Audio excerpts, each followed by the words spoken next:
Oi, estamos aqui em mais um Neuro e Você, o canal aberto para desmistificar a neurologia. Hoje, mais uma vez, eu tenho o prazer de trazer a doutora Lilian Ferro.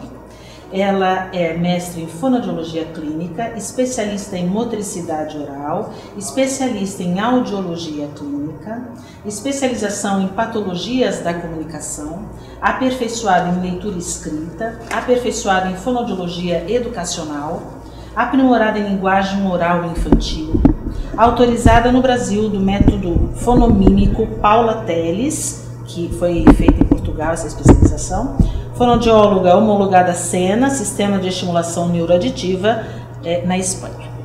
Bom, o seu currículo é gigantesco, né? E eu sei que a gente teve que diminuir aqui um pouco, mas enfim.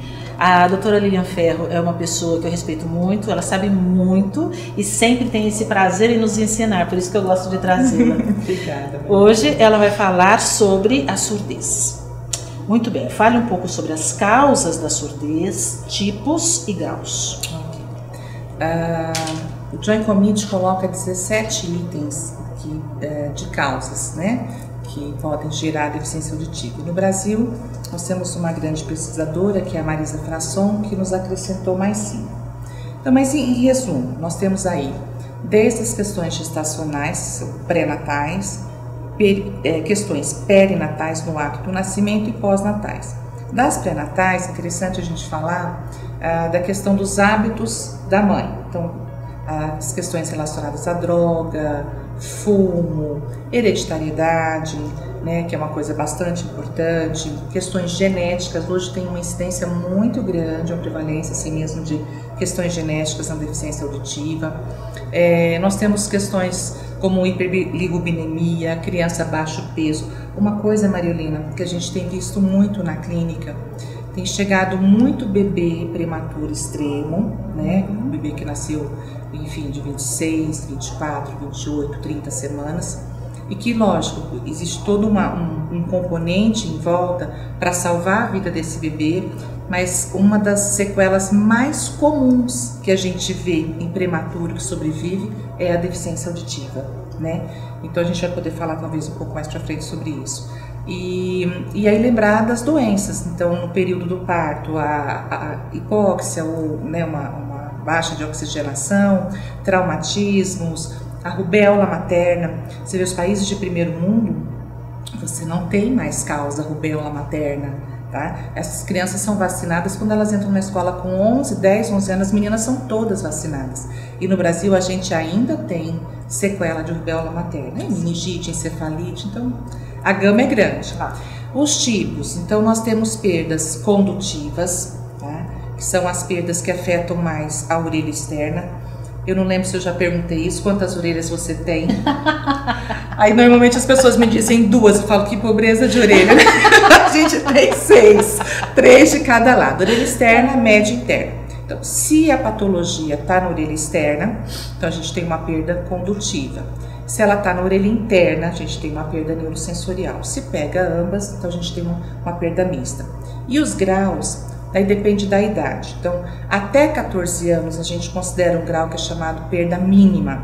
A partir dos 14 você já não considera essa, aí começa perda leve, moderada, moderadamente severa, severa e profunda. Ok?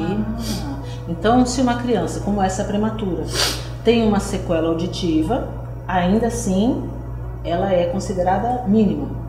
Não, depende do grau. Então, quanto afetou essa orelha? É porque são vamos colocar assim, por decibéis. Vamos supor que uma criança pequenininha escuta em 20. Isso é uma perda mínima. É considerado como uma perda mínima. Sim. Então, porque o sistema auditivo até os 14 anos, ele está em formação ainda. Então, às vezes, uma perda pequenininha, isso é interessante falar para os pediatras, né? Que o pediatra às vezes não dá valor, fala, não, isso aqui é pouquinho, ou mesmo um otorrino, ou alguém que vai lá na família, né, e fala. Mesmo as perdas mínimas, a criança perde referência dos fonemas. E aí vem aqueles problemas fonológicos, de troca, surda, sonora, porque você às vezes, lá na banana da fala, você vai pegar os fonemas bem fraquinhos e os bem agudos.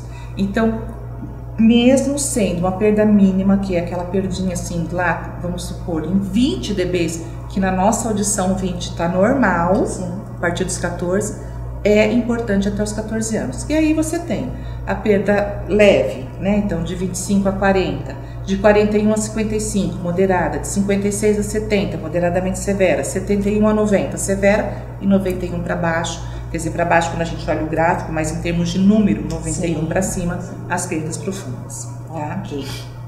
Toda pessoa surda, ela nasceu completamente surda? Não, foi mais ou menos como a gente falou, né? Mas essa é uma pergunta que eu acho interessante, porque às vezes a pessoa pergunta, para ser surdo você já tem que nascer surdo? Não, a surdez ela pode ser adquirida, né? Um trauma, por exemplo. Sim, né? Ou uma doença, uma rubéola, uma catapora. Isso a gente tem que ficar atento no desenvolvimento depois. E a surdez, além dela ser, ela pode ser congênita, de ter nascido com ela, pode ser genética, ter vindo na hereditariedade da família, pode, mas ela pode ter adquirido.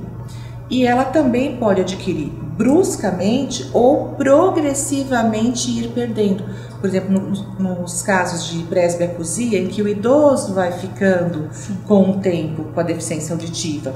E às vezes ele demora tantos anos para cair, que quando ele vai se dar conta de que ele está ouvindo mal, a perda já está lá embaixo. Já é uma moderada para moderadamente severa, às vezes uma moderadamente severa já em agudos caindo para severa, porque o sistema auditivo ele vai habituando a não ouvir. E aquilo, como acho que a catarata também tem um efeito parecido, então é mais ou menos por aí. Então você pode ter uma perda progressiva também. Ok. E que exames nós podemos fazer e quando para detectar a surdez? Ai, Mariolina, isso é tão bom falar, né? Porque eu me lembro quando eu era recém-formada, faz tempo, né? Não vamos falar em tempos, por favor. A gente não tinha os exames que hoje nós temos aí disponível, né, para levantar diagnóstico. Então as crianças chegavam naquela época, quando elas chegavam cedo, já passada de 1 ano e meio para 2. E isso, há 30 anos, há 25, 20 anos, ainda era considerado uma intervenção precoce. Hoje não. Então, quando você me pergunta quais exames e quando, assim que a criança nasce, ela nasceu, ela vai passar pelo teste da orelhinha. Vamos supor que a criança passou pelo... Tem que dar presente. Tá? Tem que dar presente, porque você vai colocar a sondinha, vai jogar um som, ele vai perceber o movimento das células ciliadas lá da orelha interna, vai coletar. Então, se ele coletou essa informação, é porque as células estão funcionando. Então, presente significa positivo. A criança está ouvindo. Pelo menos perifericamente ela está ouvindo. Se ela falha, você vai fazer o quê? Vai pedir o reteste com 15 dias. Porque a primeira falha, é importante falar isso para os pais, para não se apavorarem às vezes, porque vem lá, né, outra emissão ausente. Não, calma. Porque às vezes o vernix, que é aquele, né, líquido, aquela pelezinha que fica no bebê no meio líquido, faz com que você não consiga passar essa informação para coletar. Então refaz com 15. Falhou, você refaz com 30 dias de nascido. Então 0, lá naquele período da maternidade, 15, 30. Se ela falha nesse com 30 dias, você já vai pedir o BERA. Então existem outros exames muito precocemente. O que hoje é preconizado pela Academia Americana de Audiologia, pelo Joint Committee e outras academias europeias de audiologia? Fechar diagnóstico até, preferencialmente, especialmente até os 3 meses, na impossibilidade dos 3 meses, no máximo até 6, e ali naquele marco dos 6 meses, você protetiza, porque aí você já tem o diagnóstico fechado, você protetiza e entra com a intervenção. Então, quando a gente fala, por exemplo, da Christian Chinagitano, que é uma das maiores audiologistas do mundo, que é do Colorado, ela sempre diz, se você consegue fazer uma intervenção bem precoce, então você põe essa criança protetizada ou implantada, enfim, bem precocemente, e essa terapia começa antes ou próximo aos 6 meses, mas o mais distante de 1 ano e mais próximo dos 6, então melhora o resultado. Então essas crianças incorporam muitas vezes o comportamento ouvinte e elas têm um resultado de linguagem que é a coisa mais linda do mundo, né? Elas falam, cantam, tocam instrumento, é a coisa mais linda do mundo. E esse BERA precisa ser sob sedação? Não necessariamente, a gente consegue fazer Bera em crianças dormindo, né? Mas depende muito do protocolo do programa. Então tem programa que ceda a criança, tem programa que não ceda. Uma vez me chegou um bebezinho com 45 dias e com a família toda, né? Os avós, pai, a mãe. Então foi o bebê mais novinho que eu já peguei. E a gente tentava Bera aqui em Campo Grande, naquela ocasião, faz tempo, né?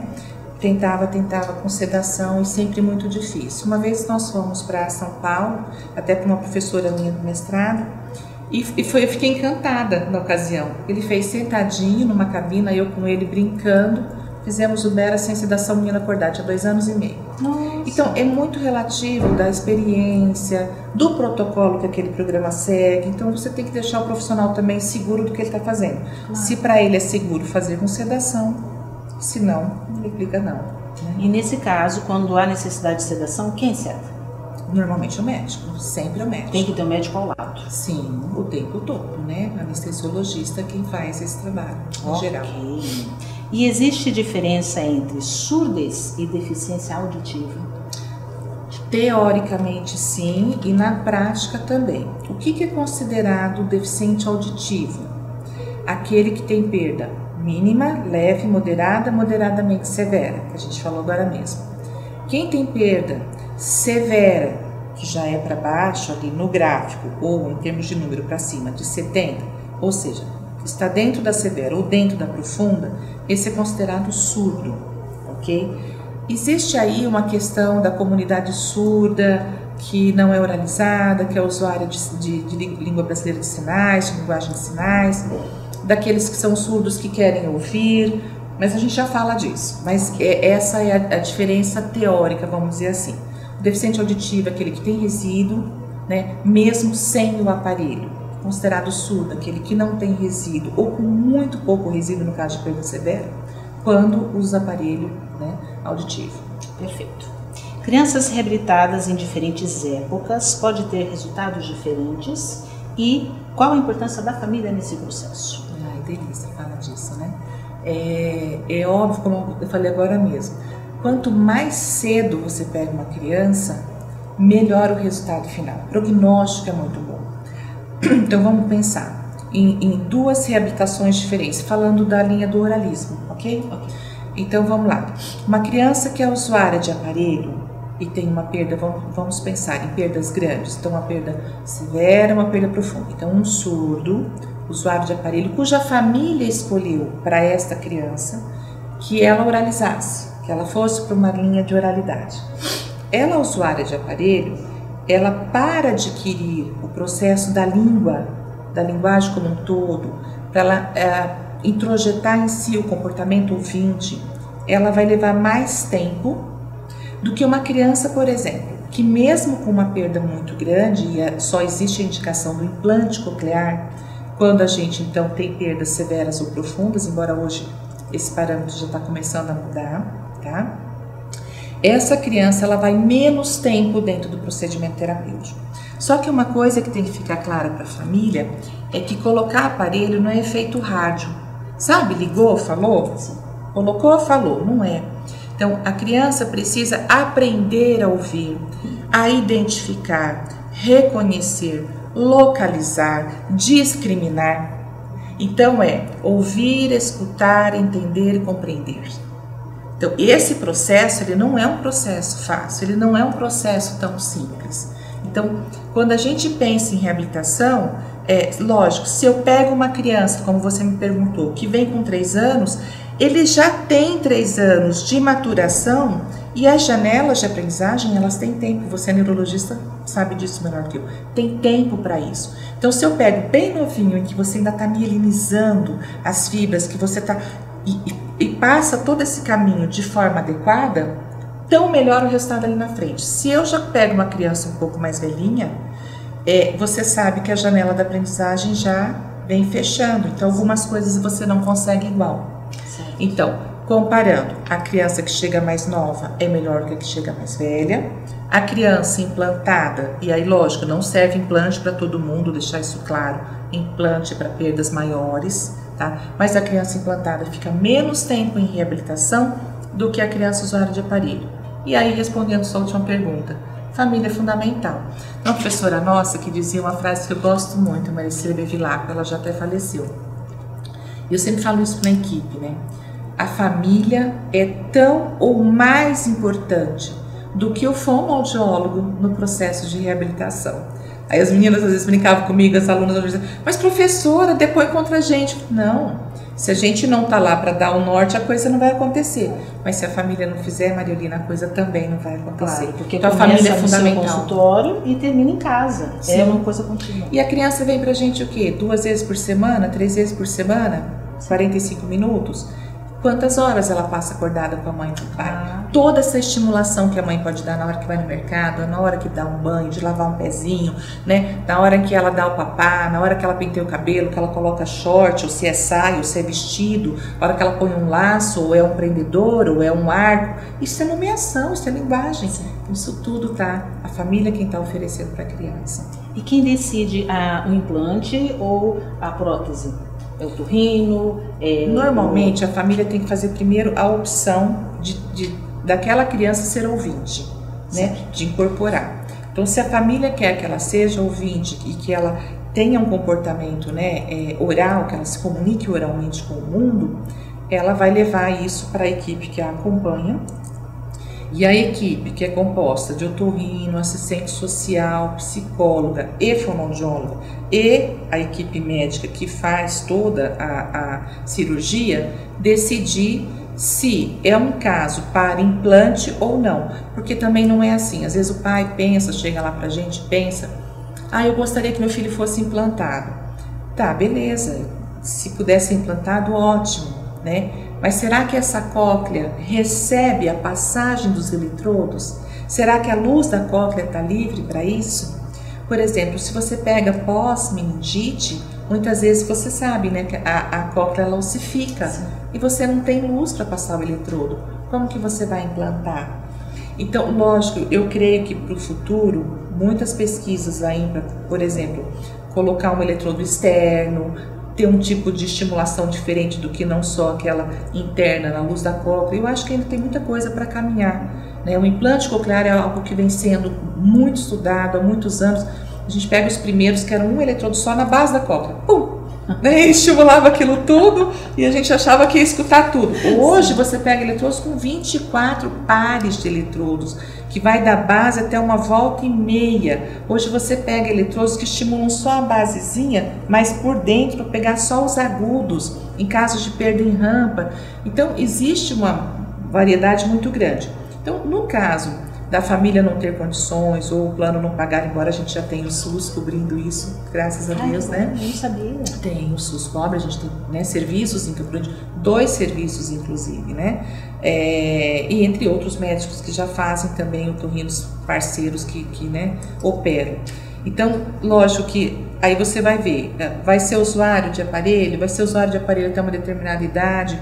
E independente se a família opta pelo implante e vê que é possível fazer, a criança passa por um período de uso do aparelho, porque você precisa estimular a via, ter certeza de que esta via tem resposta para não perder a cirurgia, nem o investimento que você faz, que não é barato. Ótimo. Muito bem. A perda auditiva não tratada em idosos, ela pode desenvolver outras doenças? Tem pesquisas muito saindo do forninho agora, bem recentes, coisas de 3 anos, né?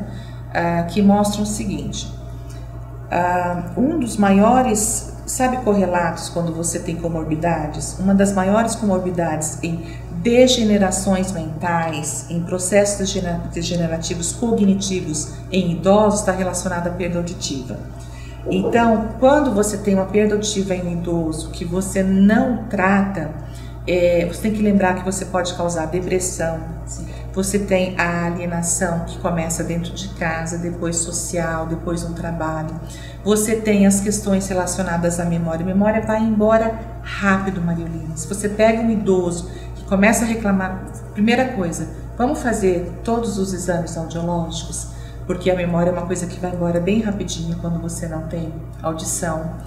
E uma das coisas que a gente vê são as demências. Então, existe essa última pesquisa que eu estava te falando, por exemplo, se a gente pegar a audição normal no idoso, perda leve, perda moderada e perda severa. A chance de um idoso com perda não tratada, quer dizer, o idoso se nega a usar o aparelho, não quer estar conectado com o mundo, né?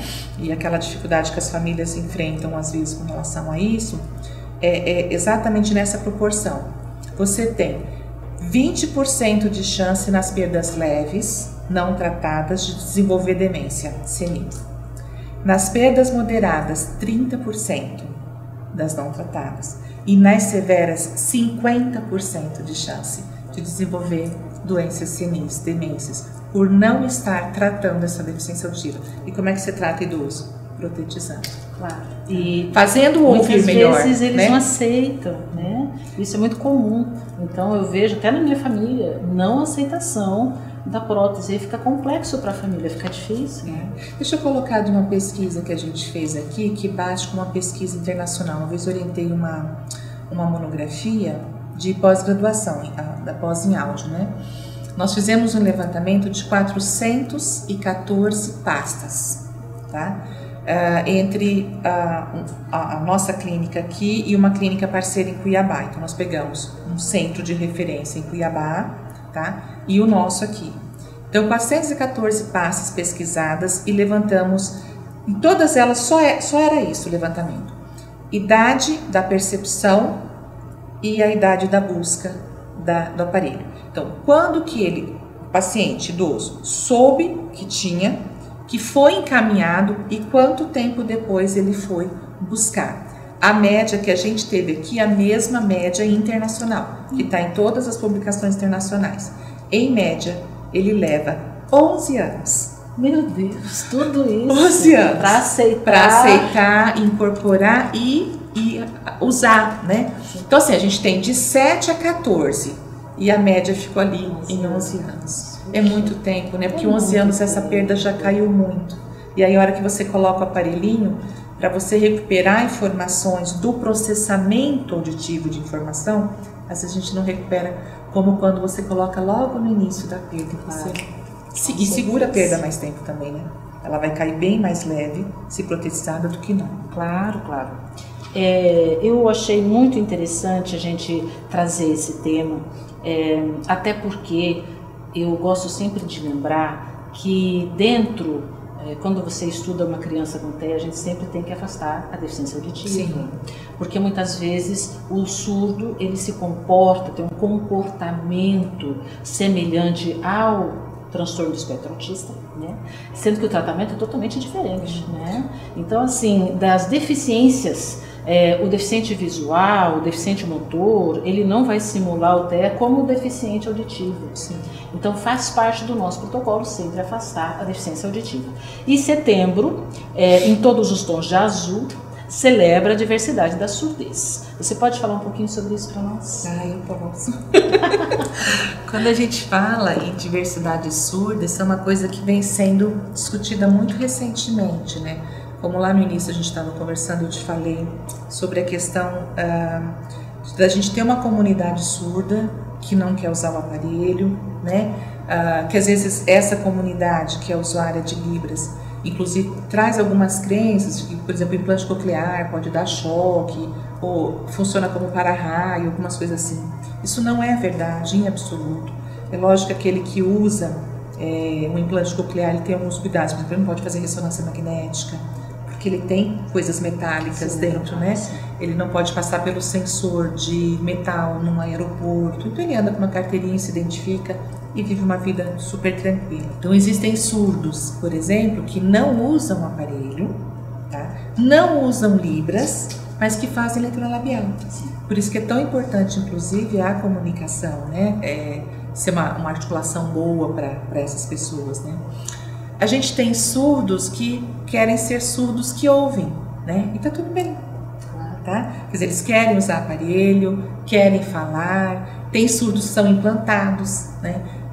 E que querem fazer música, que querem tocar um instrumento, né? Existem os intérpretes dos surdos usuários de Libras e pensando na questão da diversidade, a gente tem que pensar em acessibilidade também.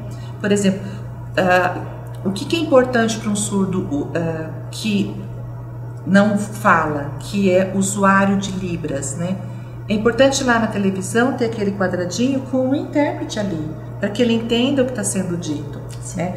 O que é importante para um surdo que não usa Libras, que aquele sujeito que é o intérprete usando Libras não vai facilitar, é a legenda, porque nem sempre a articulação do falante ali vai fazer com que ele entenda o que está sendo dito. Imagina quando você pega um filme dublado, sim, que a boca está lá em inglês, né, e a tradução auditiva, né, está o som em português, mas ele não sabe falar inglês. Então o que ele precisa? De legenda, né? Então é importante a gente pensar que existem surdos de diversas formas, tá tudo bem. É importante a gente entender e respeitar todas as comunidades. Surdo que quer ser surdo, o usuário de Libras, que se entende dentro de uma comunidade bacana, o surdo que quer ouvir, que se entende dentro de uma outra comunidade. Nenhum deles deixa de ser surdo. Porque o aparelho auditivo ou o implante, quando ele é tirado, o sujeito continua com a sua identidade, que é de surdez, que é de deficiente auditiva, ele não deixou de ser, tá? Ele apenas colocou algo que o ajudasse a ouvir, mas a essência dele está ali, ele continua sendo um sujeito surdo, né? Certo. E você poderia dar dicas de como se comunicar com sujeitos surdos? Sim, várias, né? Primeiro, falar sempre de frente, falar mais devagar, marcar as pausas entre as palavras, articular bem. Se for mulher, procura usar um batom de cor forte, como a gente faz. Olha como é importante, né, para quem está do outro lado. Se é homem e usa barba, tem pais que usam barba e não querem se abster disso. Então, uma barba curtinha, né? Procurem não usar com crianças vocabulário muito rebuscado. Usem gesto de apoio. Vem cá, acabou. Não, depois. Espera um pouquinho. Não tem problema você usar isso com a criança, mesmo a criança que vai ser oralizada, sabe? O gesto ele vai aproximar, ele vai quebrar a barreira de comunicação. Então, todas essas dicas, estar perto, não falar de um ambiente para o outro. Às vezes está lá com o vovô surdinho, aí a filha está lá na cozinha, pai, ai, e aí se impacienta. Sim. Mas, gente, está num outro ambiente, às vezes tem ruído. Evite o ruído ambiental para conversar com essas pessoas, porque o ruído mascara, o ruído é sempre mais forte do que a fala. Então, procure um ambiente silencioso. Então, todas dicas, toque. Chamou uma vez, não te atendeu. Chamou duas, não te atendeu. Toque, espera a pessoa voltar e aí você fala de frente olhando para ela. Contato visual é importante, né? São dicas para a gente se comunicar com quem tem deficiência auditiva. Nossa, adorei a entrevista, Lilian. Como sempre, é um prazer tê-la aqui. Obrigada, Maria. Tem essa facilidade de dividir o seu conhecimento conosco. Muito obrigada, viu? Eu que agradeço. E qualquer dúvida, sugestão, por favor, entre em contato. Obrigada.